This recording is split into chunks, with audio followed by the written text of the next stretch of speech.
Hindi, ibang guide na yan. Talaga masyadong bibo eh.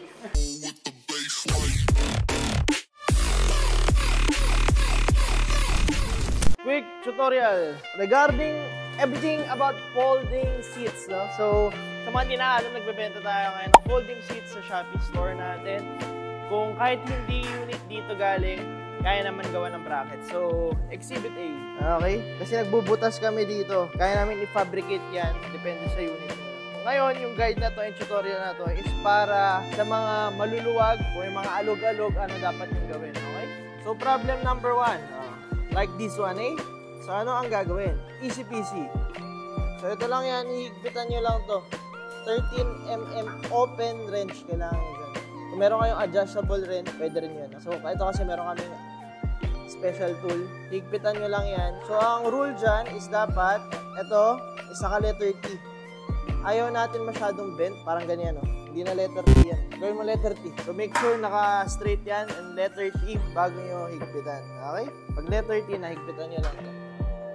Righty-tighty, lefty-loosey. Pag hihigpitan nyo clockwise, papuntang kanan. Universal rule, eh? So, yan yung unang problem na encounter ng mga clients natin.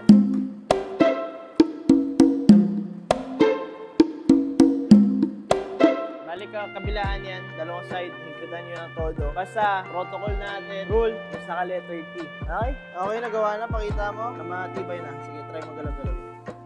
Okay? Hindi na yung wala nang alog yan. Okay? So, problem number 1. So, de-define ko lang yung parts na itong item na to para mas mabilis. No? So, ito, tawag dito seat bracket. Tawag dito seat post. Tawag dito quick release for seat post. Ito naman, quick release for height adjustment. Okay, so problem number 2, move on tayo. Masyadong maluwag to. Yan. Dapat pagsasara nyo to, medyo may lagkit yan. Para kayong kumain ng suman. Walang lagkit to. Walang kalandi-landi. Dapat medyo malagkit. So ngayon, paano natin gagawin malagkit to? So mangyayari, babae muna to. Tapos ang mechanism pala nito, kailangan yung pindutin yan. Pakita mo. Para bumagsak yung folding.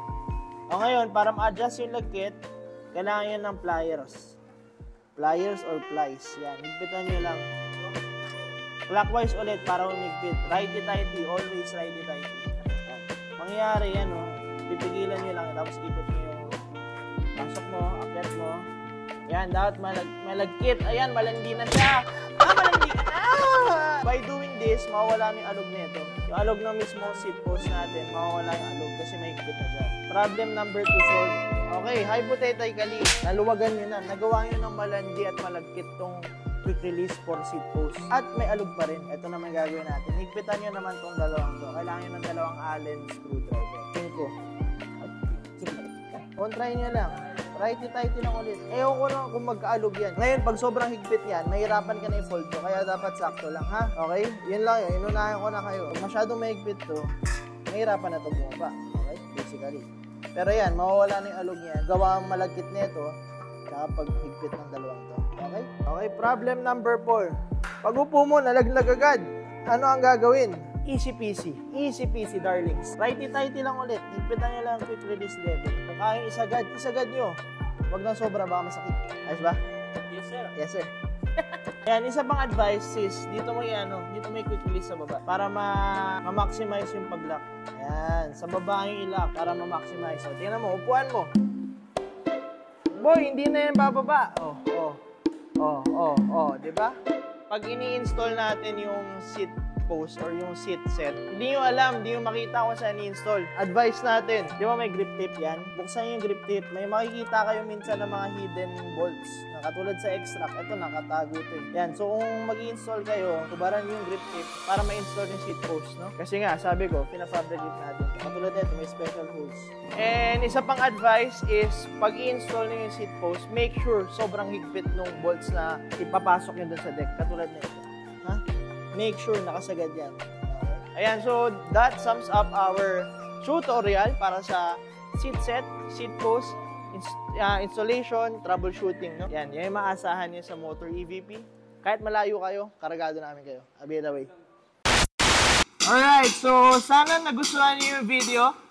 Makikita nyo naman, ang binabayaran nyo dito pag bumili kayo ng electric vehicle is hindi lang unit, pati yung after sales. Tama ba, boys? Hey! So sa after sales, di namin kayo iiwan. Guaranteed yan. Marami tayong technician dito. Para sa inyo, kakaldag kami. Everybody, let's go! 5, 6, 7, 8. Kaldag! Kaldag! Kaldag! Kaldag! Kung gusto nyo bumili, shop location namin and contact number, price list, papakita ko ngayon. Bayam! Post nyo na lang kung gusto nyo. I'll be away, baby.